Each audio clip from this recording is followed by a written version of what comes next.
फातिमा की रानी माँ, प्रभु यीशु की माँ, आसरा तू ही है माँ।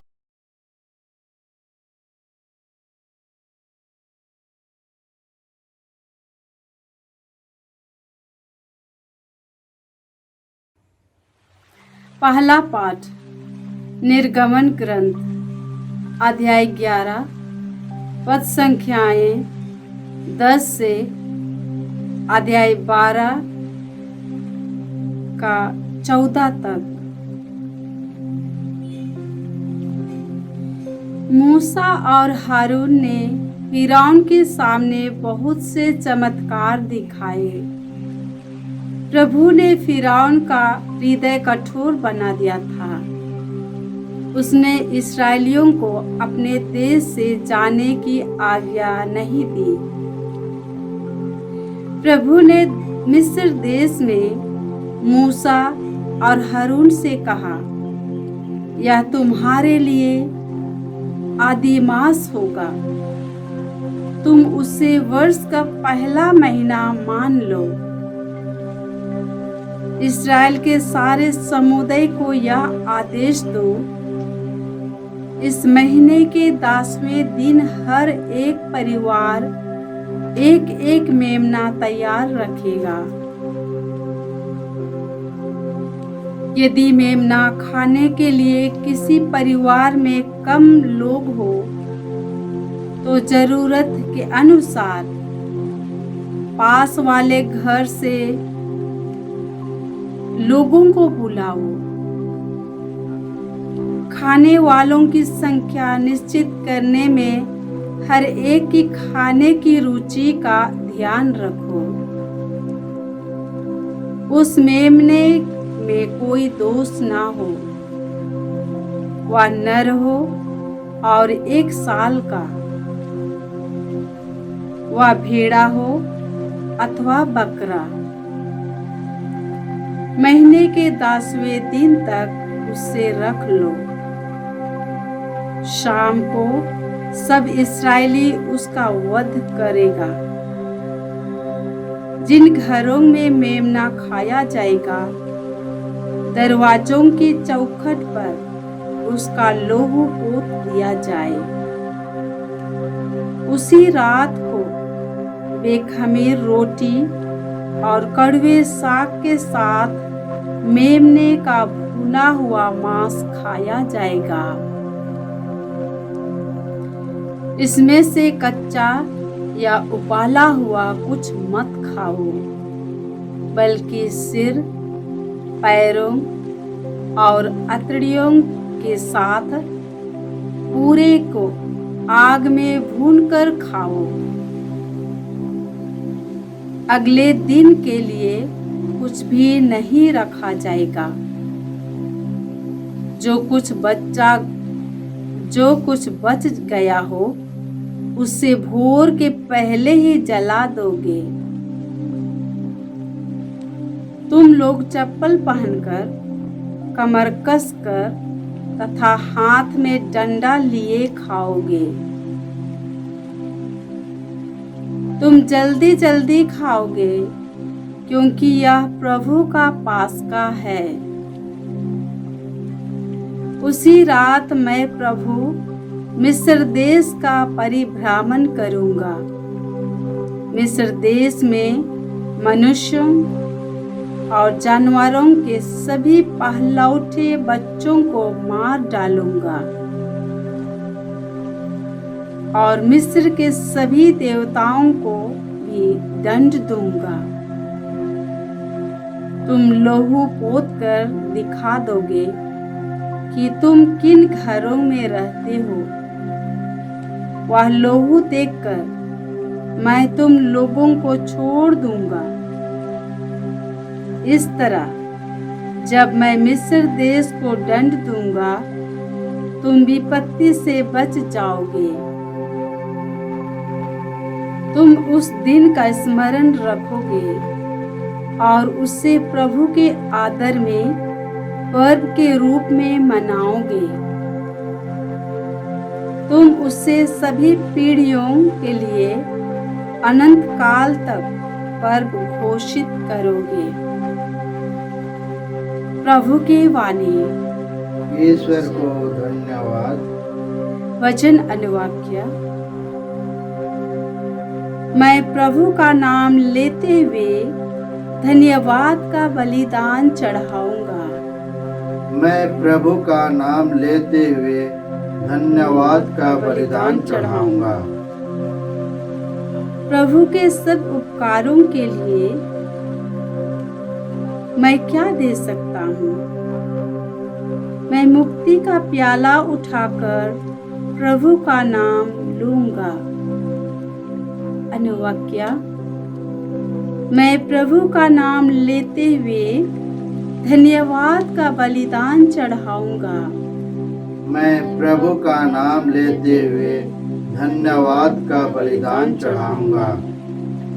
अपने भक्तों की मृत्यु से प्रभु को भी दुख होता है। हे प्रभु, मैं तेरा सेवक हूँ, तेरा दास हूँ। तूने मेरे बंधन खोल दिए। अनुवाक्या। मैं प्रभु का नाम लेते हुए धन्यवाद का बलिदान चढ़ाऊंगा। मैं प्रभु का नाम लेते हुए धन्यवाद का बलिदान चढ़ाऊंगा। मैं प्रभु का नाम लेते हुए धन्यवाद का बलिदान चढ़ाऊंगा।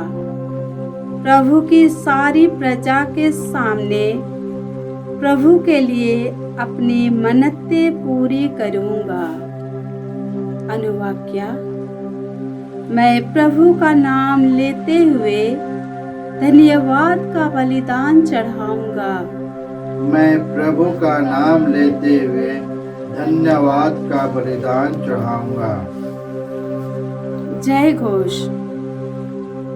हालेलुया।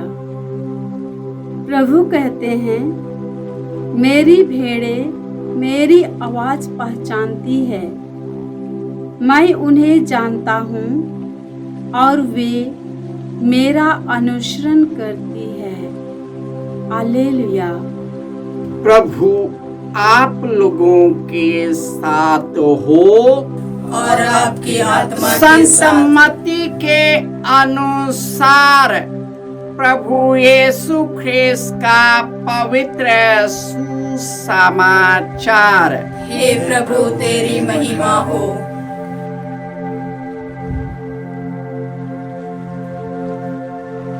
अध्याय 12 पद संख्याएं 1 से 8।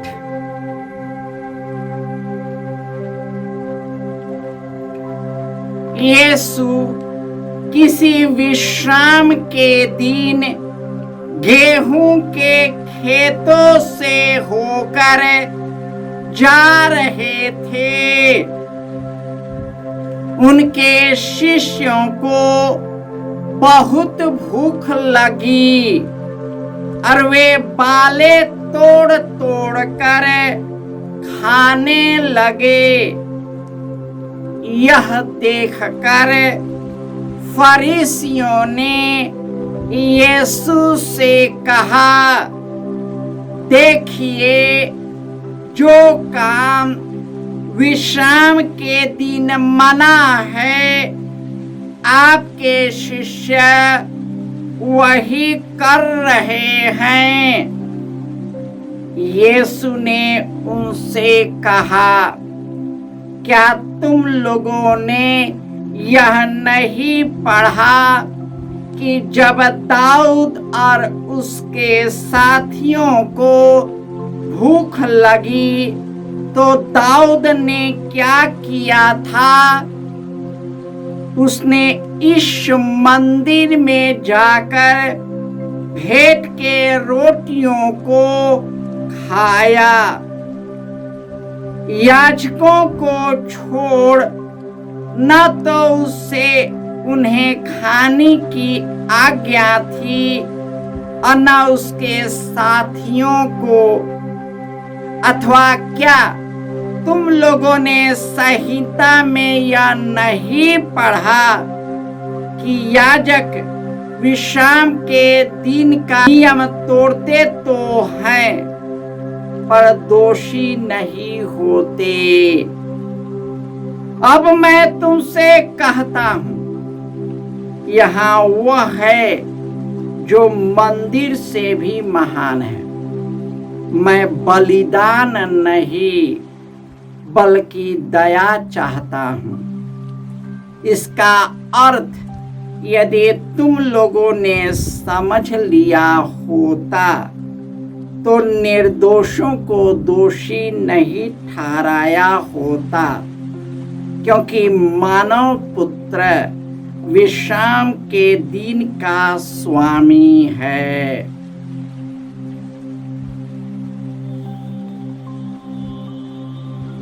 यह प्रभु का सुसमाचार है। हे क्रिस्त तेरी स्तुति हो।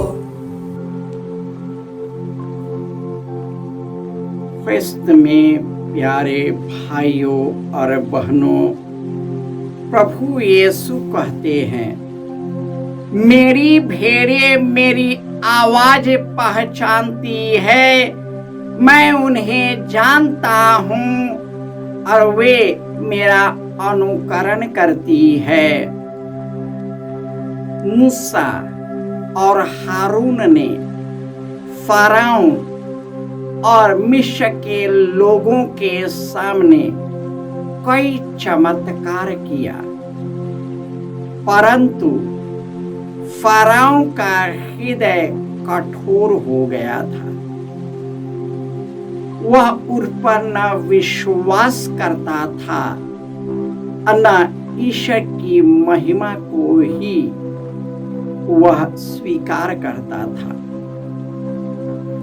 वह तो अपनी महिमा में खोया हुआ था, अपनी शक्ति में खोया हुआ था, अपने आसनों में खोया हुआ था।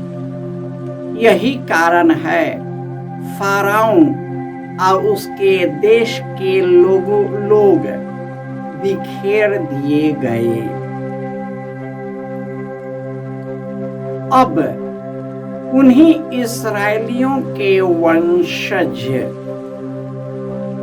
मूसा और हारून के वंशज फरीसी और शास्त्री, जो लोगों के लिए नियम और कानून बनाते हैं, कर्म कांडों से ही चिपके रहते हैं, लोगों के प्रति मानवीय प्रेम नहीं है,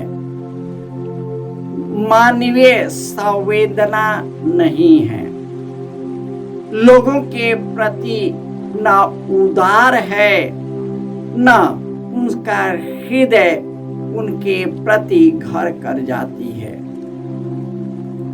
वह तक केवल नियम और कानून थोपते हैं, और जो नियम और कानून पारित करते हैं वे अपने हाथों से छूते भी नहीं।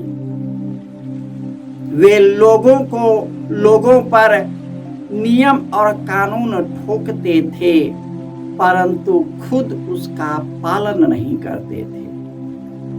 और इसी प्रकार वे यीशु से बहस करने लगे कि विश्राम के दिन आपके शिष्य उसका नियम का पालन क्यों नहीं करते, क्योंकि उन्हें भूख लगी और रास्ते में बाले तोड़ तोड़ कर खाने लगे। और यह देख करके उन्हें चिढ़ हुआ। हर एक चीज का समय होता है, समय से किया हुआ कार्य उचित है, लेकिन शास्त्री और फरीसी वे समयानुसार नहीं बेढंगे करते थे। वे अपना नियम कानून थोपकर अपनी निजी इच्छा पूरी करते थे। इसलिए यीशु उन्हें फटकारते हैं। यीशु से कहते हैं, मैं बलिदान नहीं दया चाहता। और यीशु कहते हैं, धन्य है वे जो दयालु है उन पर दया की जाएगी। यह तभी संभव है जब यीशु का जीवन हमारे जीवन में घर कर जाए और जो शिक्षाएं उन्होंने हमें दी है वह हमारे जीवन में घर कर जाए, ताकि उन्हीं के मार्ग पर चलते हुए हम भी वही कार्य करें जो यीशु ने अपने जीवन कार्य में किया था, ताकि हम सबों को उनके द्वारा अनंत जीवन प्राप्त हो सके। जय यीशु।